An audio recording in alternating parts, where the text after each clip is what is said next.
but I was curious if you could speak to how vaccinations might affect our immune system as well. Okay.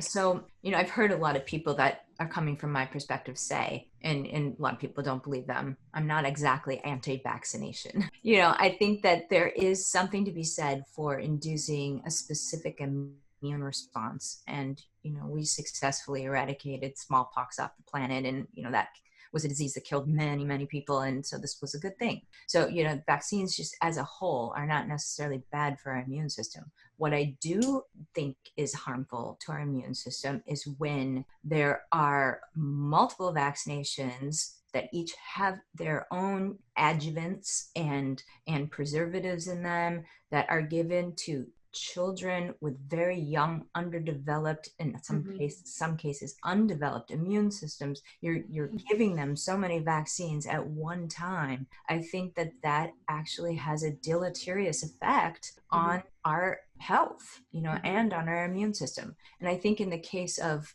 now, the situation we find ourselves in with COVID, it's a pretty scary prospect to be thinking about a vaccine against an RNA virus, because for one, they mutate so rapidly that, if you make one, it's not necessarily going to be effective to protect you against the strain that's there even a few months later. And it's notoriously hard to do. Sometimes you make an antibody to the viral antigens, but it doesn't inactivate the virus, but it almost makes a bigger thing, your antibody bound to an antigen of the virus that then your own system can recognize as foreign. And so it can, I fear that rushing a viral vaccine, a COVID viral vaccine to market could be dangerous because it might start some autoimmune conditions in people. That's more where my fear lies, being forced to do something like that. Well, I think a lot of people feel the same way, thankfully. And, so I'm not so certain that this agenda is going to be successful. I think it's really critical, though, just to reiterate the piece you said there about our thoughts affecting our immune system and being such a big piece. Like, we want to have all these external ways that we can pump up our immune system, and be ready and take the vitamin C and do all the things. But our thoughts, I know people probably dismiss this. I know people listening are probably going, that can't hold that much clout on my immune system. But I know it does. I feel it in my system the same way whenever I'm feeling shitty and stressed and whatever. You feel that's the only time I get sick too, is when I have stress in my life. So so there's all kinds of evidence in your life, if you're listening to this and you're trying to prove that right or wrong, just like Dr. McDougall's here saying, think for yourself. Think critically for yourself about what your own experiences have been with your immune system and your thoughts and what is going on in your life when you got really sick, maybe. Okay, so to move us on, though, from that, I want to talk to you about this study of the healing properties of water that you've been recently immersed in. So can you explain to us how structured water is fundamental to cellular vitality and what exactly structured water is, and maybe even go into the do's and don'ts with water? Water is an incredible topic. We're 60% water by weight in our body, but actually, because water is such a small molecule, we're 99% water by molecules. Wow. And that's really hard to imagine, but it's, because we have other molecules that are so large. Okay. And the water molecules are so small that there's almost not a place in the body where they don't exist. Wow. So you have water in your bloodstream and water in your lymphatic fluid and spinal fluid, but you have structured water, which I'll talk about, inside your cells, and you have water molecules kind of intercalating within other molecules. So, like, for example, imagine your double helical DNA. You've got water wrapping all throughout it. So in between the bonds, you have water, and it actually is structuring in a helical form all the way around the DNA spirals. So we're just swimming all the time. We're a human submarine. And like inside our cells, you have these little things called microtubules, which you can almost think of as the scaffolding inside of our cells. And microtubules can connect to microtubules in neighboring cells. And inside, it's full of water.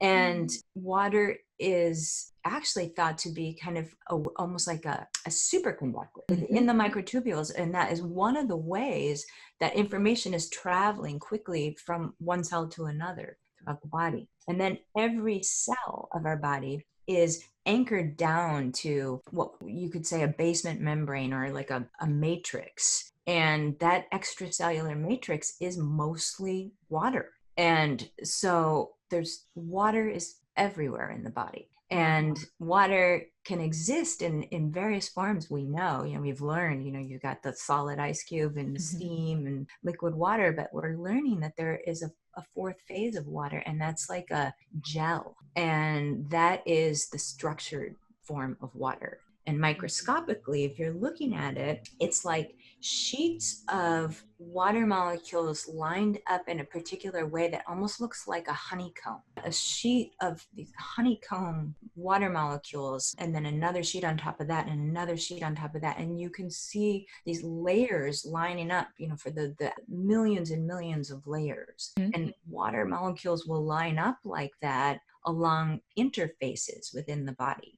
So on the outside of your cell membrane, on the inside of your cell membrane, on the outside of your intracellular organelles, even within the intracellular organelles, water structures itself like this. And it actually it's no longer H2O, it becomes something different. It's actually H3O2. And that what happens when it turns like that is it has to pump a proton out of this zone of structure. And so it becomes negatively charged in the structure zone. And then there's a zone of positive charges outside of that. And that charge separation sets up like a battery effect. And we're starting to learn that battery effect is responsible for fueling a lot of what's happening in the body. So it's fueling the movement of your red blood cells through your neural capillaries and, fueling some of the chemical reactions that are happening. Wow. So it's complex and a deep and fascinating subject, but to suffice it to say, it's one of the most important elements in our body. And I think about, communication with the blueprint. And I feel like structured water within the body amplifies the exchange of energy and information with the field. So it's kind of like a conduit between our biology and the energy and information that's coming from the unified field through our blueprint. So without water, we would be exchanging a lot less with the environment that we emerge from.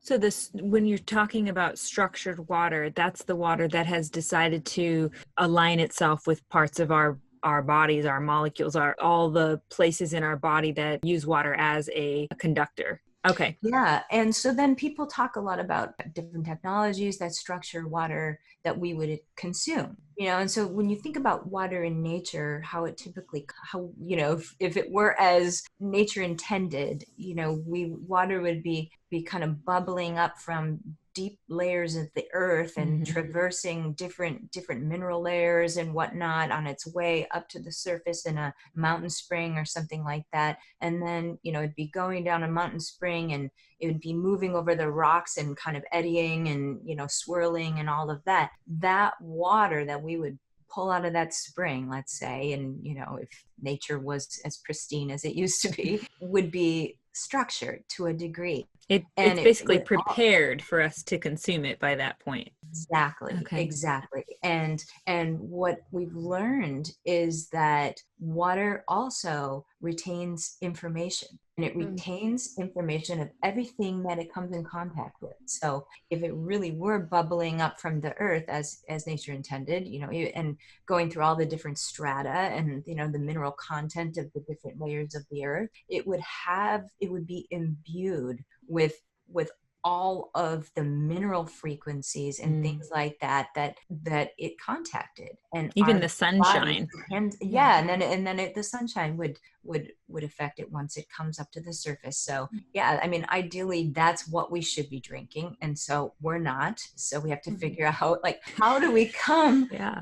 How can we almost like recapitulate that? How can we recreate that perfect water that we really should be consuming? Yeah. And what is the difference when you're having bottled water? What is the difference? Because I know that's a lot of people. It's just the easy route. Yeah. And it all depends on where does that bottled water come from, because some of it is reverse osmosis water that's, then put in a bottle. Some of it is from a spring, and, there's other purification methods that are being used. So you have to ask, like, okay, well, where did that water come from, and how was it made? Treated. Treated, I guess is a better way to say it. And then you want to say, what's happening when it's in the plastic bottle? That's what I more think. Sits in a truck that's baking in the sun, and and then it's sitting in the grocery store for a long time before you drink it. So yes, we for convenience are using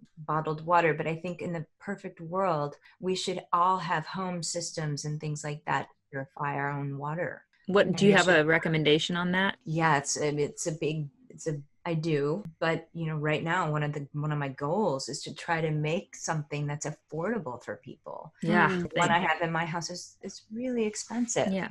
So yeah, I mean, I would love to just rattle off like 10 minutes right now. I would say even the zero water from Bed Bath & Beyond, that's what I use. That's a good one. And then if you could put it on a structuring device of some sort, that would help you before you drink it. But stay tuned. We'll have some Good. I'm glad. I'm hoping the future for water. Good. Okay. So if you guys are listening, you haven't noticed yet, energetic technologies are kind of your niche, and the services you offer are super amazing. And it's exciting to know that these even exist. So can you give us a general overview of some of those services that you offer? And I just want to note that the BAH and the ACMOS are two of the ones that we were most intrigued for knowing more about. So yeah. Okay. Well, the BAH stands for Bioresonance Analysis of Health. And I learned this from a doctor that developed it, Dr. Thomas Schultz. He's practicing in New York, but he's originally from Poland. And he learned how to utilize this device called a Lecker antenna, which is an instrument that's actually well known in the field of physics. It's a handheld, non-electronic instrument that is a wire on a sliding shunt. Wish I had one I could show you guys. But anyway, you can basically ask yes or no questions with it. Okay. And you can ask a lot of other things too. You can measure the kind of energetic vibration of things with this device. So this device was originally developed in the late 1800s by an Austrian physicist named Ernst Lecker, and it was originally developed to measure subtle fluctuations in the Earth's quantum field. Okay. But anyway, Dr. Schultz adapted it to measuring the health of a human being. And so you can either have a person hold a mass that's connected to this device, or you can actually take a drop of blood of a person and put it on a slide. And the blood contains all the information of the person, because through the concept of quantum entanglement, the blood is in communication with the body itself. And some interesting experiments, just on a side note, were done by William Tiller at Stanford, where he sent some people's blood, so they had a whole group of people, and he sent a sample of their blood to Edinburgh, Scotland, and then did experiments where he exposed the person to different sorts of images, and then measured the response of the blood halfway across the world. So we see that the person and their blood is entangled. And wow. And they could see a correlation. Absolutely. So anyway, those spooky particles at a distance, is that the theory? Yeah, exactly. So with this, I can ask yes or no questions of the person and person's innate intelligence, let's say. And it is, so Dr. devised this algorithm of question asking so that you can kind of cover a really broad swath look at someone's health. And I'm looking at, do they have heavy metals? Do they have vitamin deficiencies, mineral deficiencies, hormone imbalances? Do they have infectious diseases? And if it's a yes, is it a viral infection or a parasitic infection or a bacteria? Or, then I'm looking at how much is emotional stress playing a role? Are they exposed to electromagnetic fields? How much is that playing a role? Is there any sort of geopathic stress where they're living? Do they have some deep-seated psychospiritual stress? Is that a big factor? And I'm looking at, what organ is most dysfunctional at this time, and what's their level of overall toxicity. So I'm just kind of doing this kind of broad yes or no questioning until I kind of come up with a set of underlying factors that are at play with a person's health. Let's say they have Parkinson's disease. Well, is this Parkinson's because of glyphosate, or is it because of heavy metal exposure? Do they have like a large degree of manganese in their body? Do they have small intestinal overgrowth or a lot of intestinal parasites? Do they have Lyme disease? Do they have,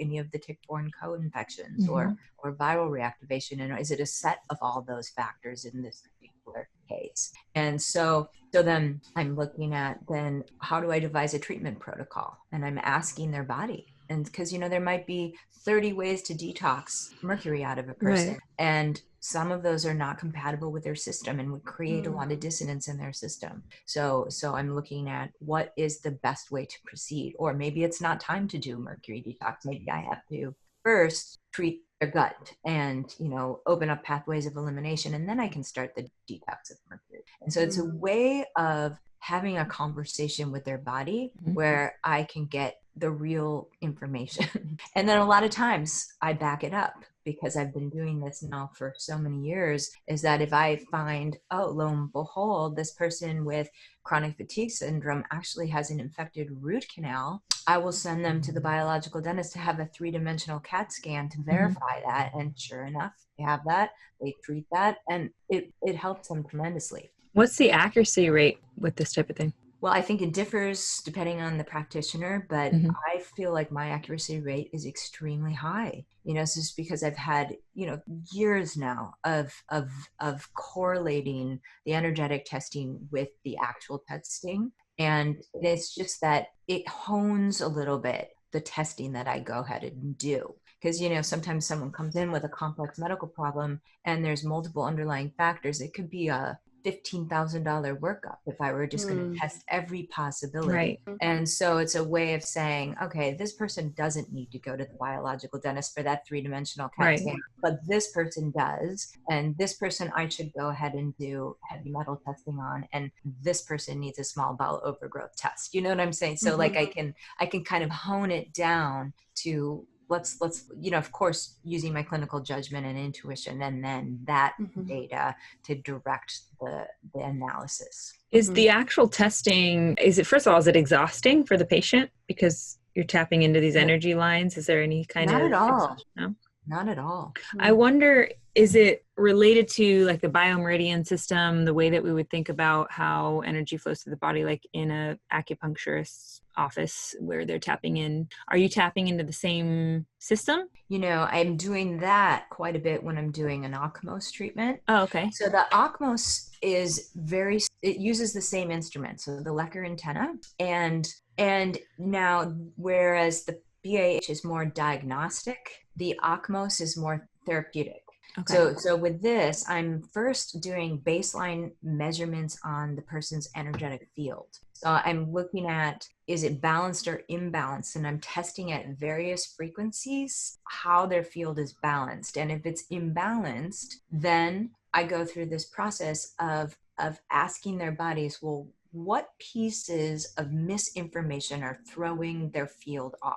Is it, so then I'll be going through again an algorithm of questions, and, let's say it's heavy metals. So then I can actually draw the signature of heavy metals out of the system. It doesn't mean that it's out for good. If they still have a huge body burden of mercury, it's going to come back. But let's say, when you make a homeopathic solution, the water retains the signature of what it was exposed to. So I'm going to do a little side aside for a moment. Sure. You know, you take a glass of water and put some magnesium in there and shake it up. And then you take a small portion of that, you put it in another glass of water, you shake that up, and then you dilute it down till there's no more molecules of magnesium left in the sample, or atoms, I should say. And it will still retain the signature of magnesium. Okay, so it's like a residual of intent. It's residual energetic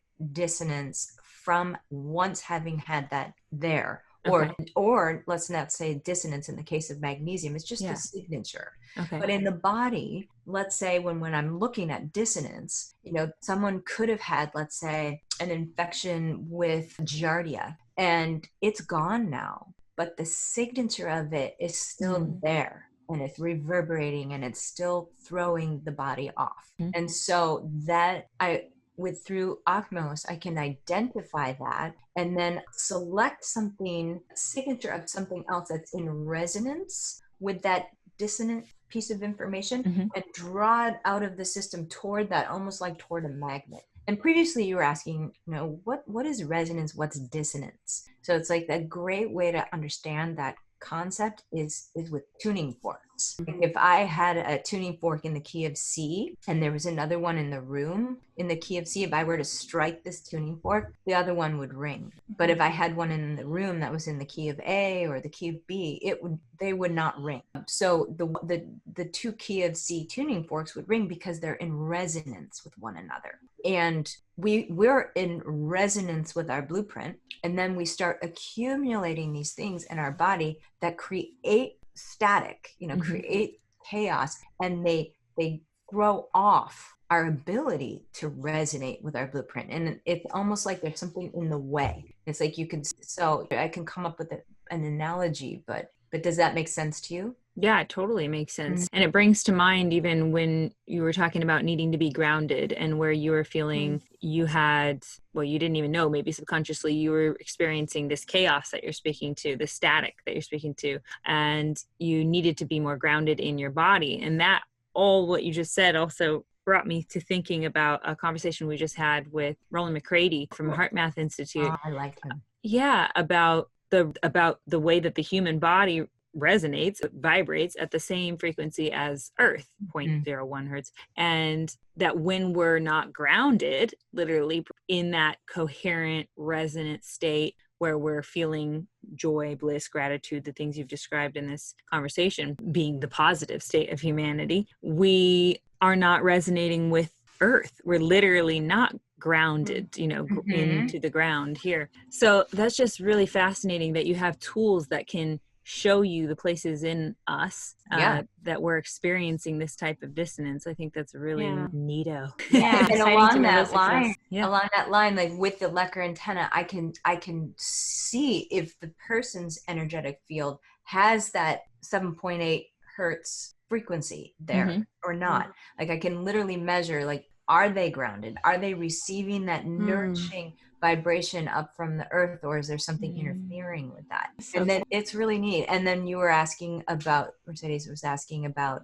the meridians. And so with the Osmos, a lot of times the dissonance will center in a certain area, and it often throws off a meridian or an acupuncture point. You know, the dissonance will kind of cause that point to not really be transmitting properly to the rest, you know, to the rest of the channel, let's say. And so then I'll pull out that dissonance, and that dissonance, while it was there, was throwing off the earth vibration frequency right at that point, or the cosmic vibration frequency at that point. So then I have to kind of establish those appropriate vibrations that are absolutely like essential nutrients to our being. Yeah.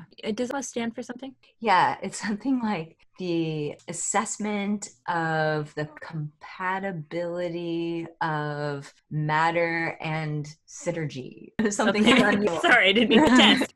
I did want to ask you, because you just said when you can recognize in these people, these clients that you're working with, that there is a blockage in their channel, it made me wonder if you've had, and if you're open to talking about this, any of your own growth in your psychic abilities or intuitive abilities that lend themselves to that kind of nature that people aren't used to really embodying, for the most part. This Jade, we have an in-house psychic here, so not all people, but yeah, I just wonder that because you're doing this work that's about getting people clear, literally, when we talk about clairvoyance, we talk about claircognizant or any of these forms of psychic ability, if you've had any kind of that type of thing turn on for you in clearing these things out of you. Absolutely. And you've said it so perfectly, because I think clearing out the dissonance clears the way for access to more information. So one of the things I talk about, I'm writing a book, and one of the things I talk about in my book is that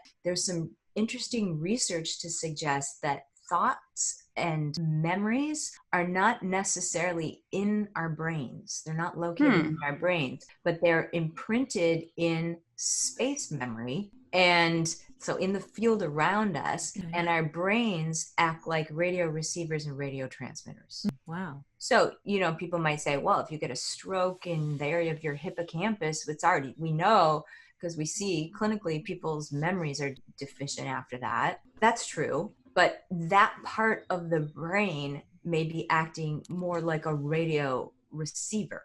And so what I feel like is some people, as they start clearing the way, can start to access a broader band of information. Yeah.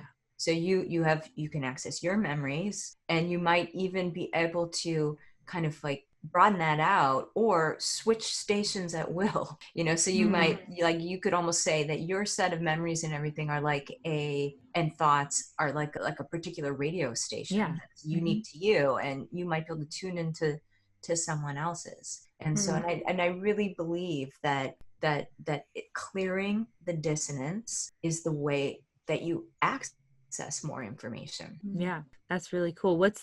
Where did space memory come from for you? Is that a certain type of research or book, or it actually is a physics term. Okay. We used to call the field space time, but it's actually more accurate to call it space memory.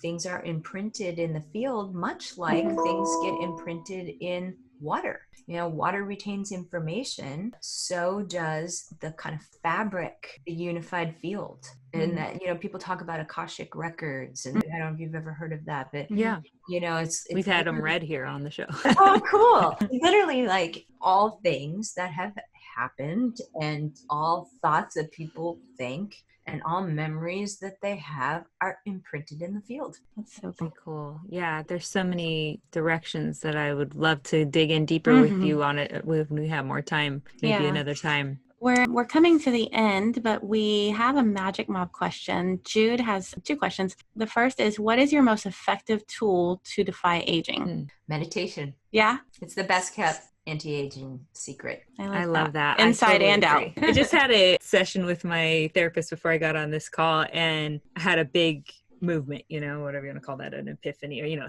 I moved something. And the way that I feel after that type of clearing is definitely younger. So, yeah, that's true. Just doing that type of inner work or something where you have, and meditation is a great way to get there too, which I like that it's so inexpensive. Yeah. It's not like a costly cream. So like stem cell or something. Yeah. And so the other question that we have is about really your hormonal research, and you've spent a lot of time there with bioidentical hormones. Maybe you can just give us and our audience a glance into, I know this is going to sound like a really basic question, but I don't think our audience, I don't think generally the world, but including our audience, we have a very eclectic audience, so I'm sure some of them are extremely savvy in this realm, but what are the basics that could get people interested in looking more deeply into their hormones and the making sure that they're regulated, making sure that they're working. Yeah. And maybe how can we keep them regulated? Yeah, just some of the basics. That's my big question. Because I think it's the area of medicine that seems too overwhelming, or it's maybe we just think of it, sex hormones, and we just put it, that means, something that they thought they already knew about. But to me, hormones is like the most fascinating science. So yeah, me too. I mean, that's why I dove so deeply into it for so long. And it's absolutely so fundamental to how we feel to have the appropriate hormone balance. And so for me, it's all about balance. And a lot of times people that go to doctors that prescribe a hormone, they're really kind of singularly focused on one thing, maybe or two things. And to me, it's about the balance of the whole terrain. So when I measure someone's hormones, for example, I'm looking at pituitary hormones, thyroid, adrenal, the sex steroids, all at once, but I'm looking at the balance of everything. And so Jade was saying, how do you keep your hormones balanced as you age and all of that?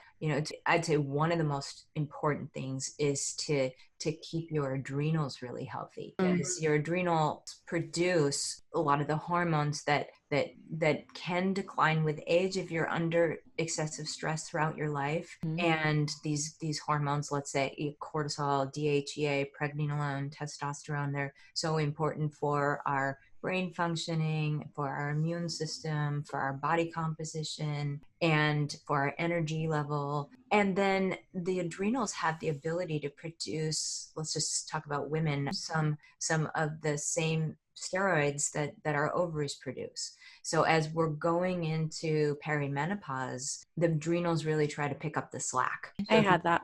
Yeah. So if you go into perimenopause and your adrenals are weak, and then your ovaries kind of start functioning in an erratic manner, it's like a double whammy, so you really can bottom out. But instead, if you go into perimenopause with super strong adrenals, you can often weather the changes quite gracefully. So, and then it's very important to look at the thyroid in the context of the adrenals and the ovaries, because the thyroid will often go through changes at times of changes with the sex steroids.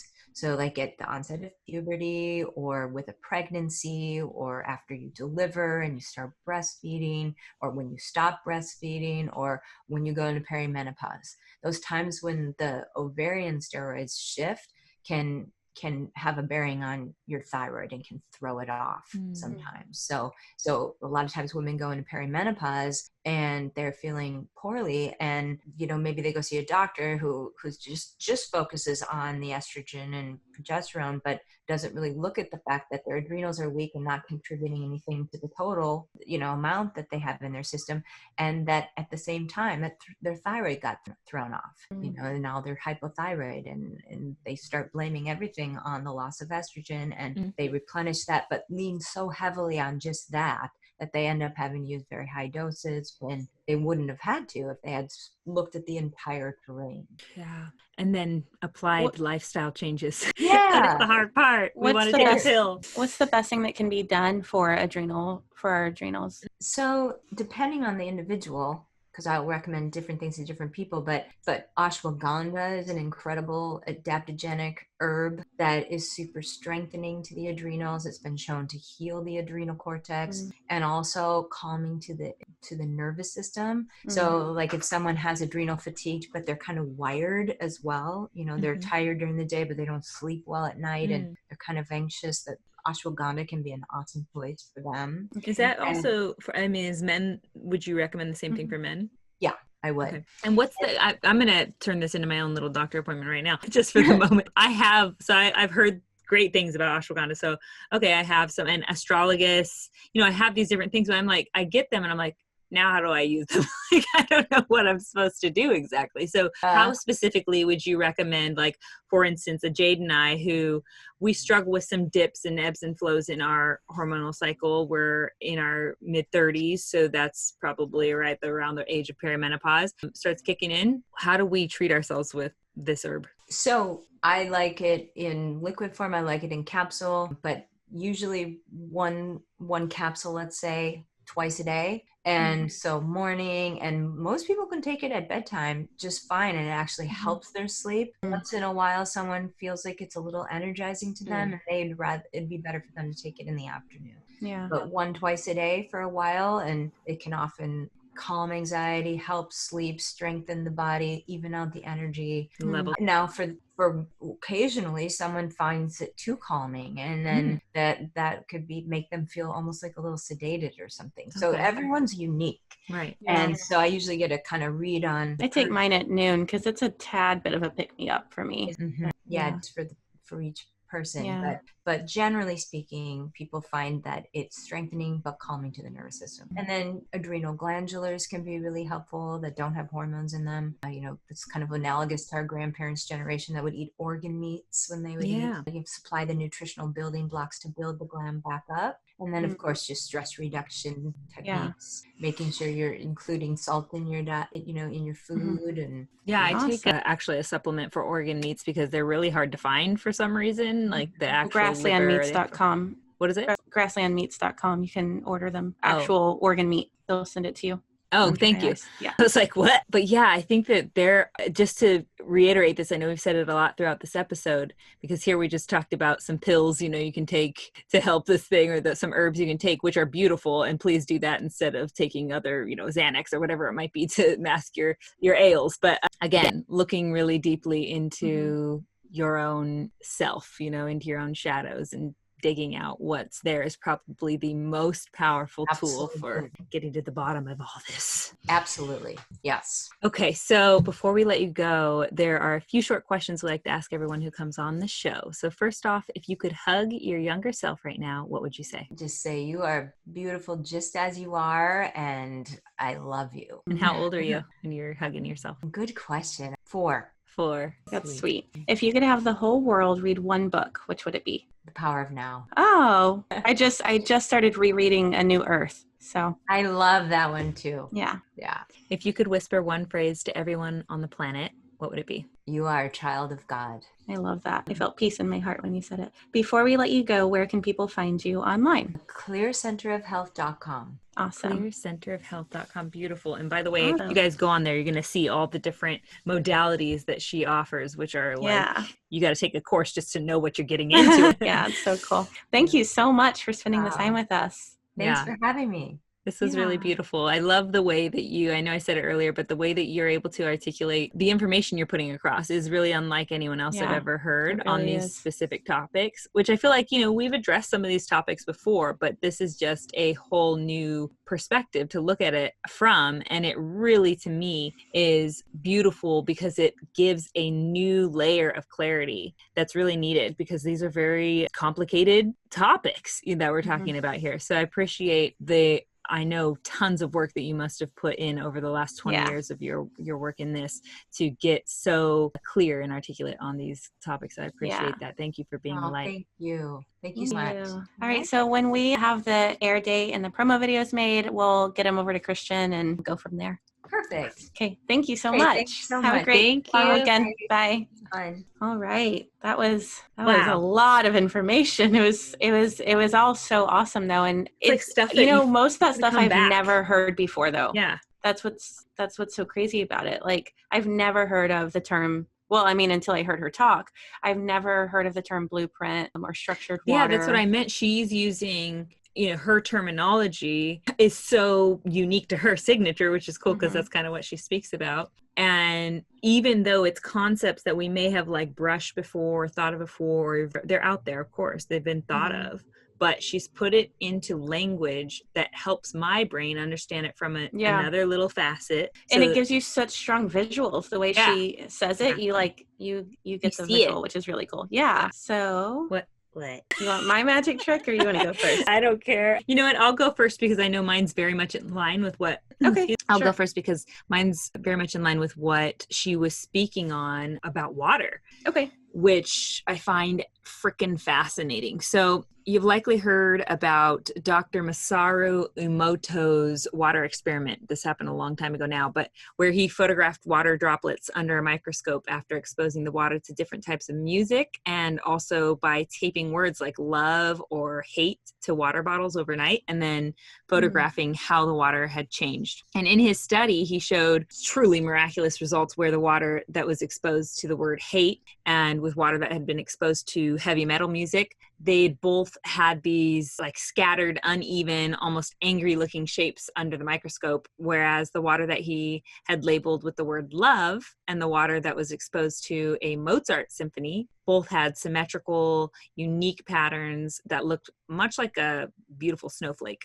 And maybe most amazingly, he recorded the extreme difference that occurred when water was prayed over. So and in his best-selling book, it's called The Hidden Messages in Water, he pointed to the fact that our human bodies are made up of around 65% water, which is also what Dr. McDougall spoke about today, as is the planet. The planet is covered, obviously, with much more water than it is land. So to sum that up, he showed how the influence of our thoughts, words, and feelings can positively affect and impact the earth and our physical health. So my magic trick today is simple. It's to say thank you to the water you drink. That's it. If you really want, you can say, I love you. You can say, something positive to your water. And if this crazy old Japanese scientist is right, just doing that may start a positive ripple effect in your life, beginning at the cellular level with the way your body aligns with the water you drink. I believe it. I mean, after That's cool. what we heard I don't today pray on the show. over mine, but I will start. But I do write, I put a smiley face on the bottle, on the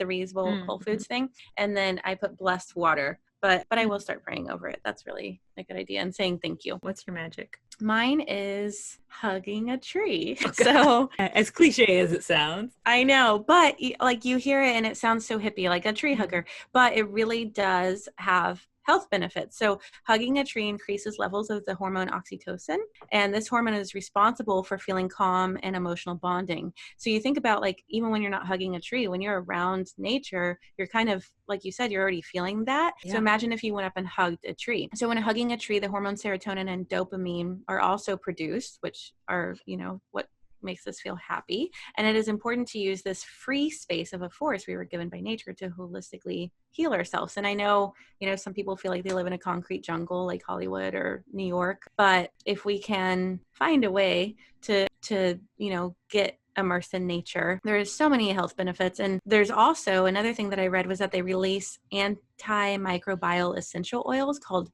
phytoncides that protect trees from germs and have a host of health benefits for people. And we actually get that on us when we hug a tree. So that was really cool. And then lastly, according to Taoist masters, trees we know that they absorb carbon dioxide and change it into oxygen. That's why we need trees.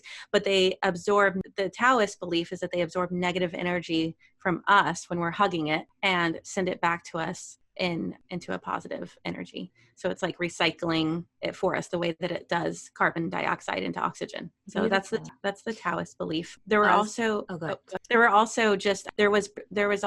a bunch of studies when I was researching this. There was a ton of studies about the effects it has on ADHD, anxiety, and depression.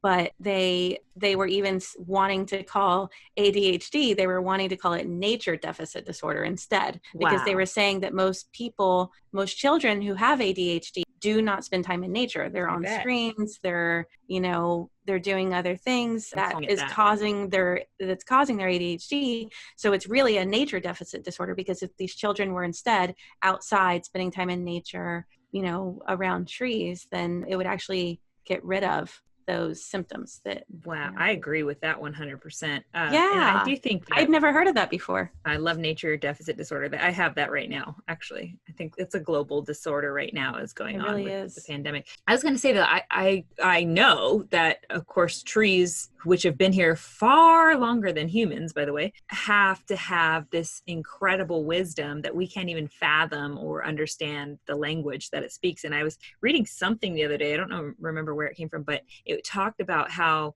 the root systems under the ground miles away can speak to other trees through the tree other tree root systems under the ground, and basically communicate that there's a fungus on its way to you, or there's there's something negative, for instance, that's coming your way. And so that by the time that whatever this mold or whatever the thing is gets over to the trees that have been warned about it, they've produced, like what you're talking about, a certain oil or certain something that will protect them from that, which is amazing. I mean, they've created really an immune system. And then there's the Cosmos episode about how we share DNA with a tree. That episode is really cool. So I would recommend you go listen to that if you enjoyed this magic trick. I love it. Go hug a tree, y'all. Yeah. All right, Magic Mobbers. Thank you so much for tuning in and taking this journey with us. If this episode held some magic for you, please share it with your friends and family. This would mean the world to us. And don't forget to join us on our Instagram page at The Majic Hour and let us know what your favorite episodes have been so far. We appreciate all of your feedback and want to know what's lighting you up. Yes, and we release a new episode every Monday, so you can catch us again next week or go listen to some of our past episodes in our podcast library now. Until then, Be a light.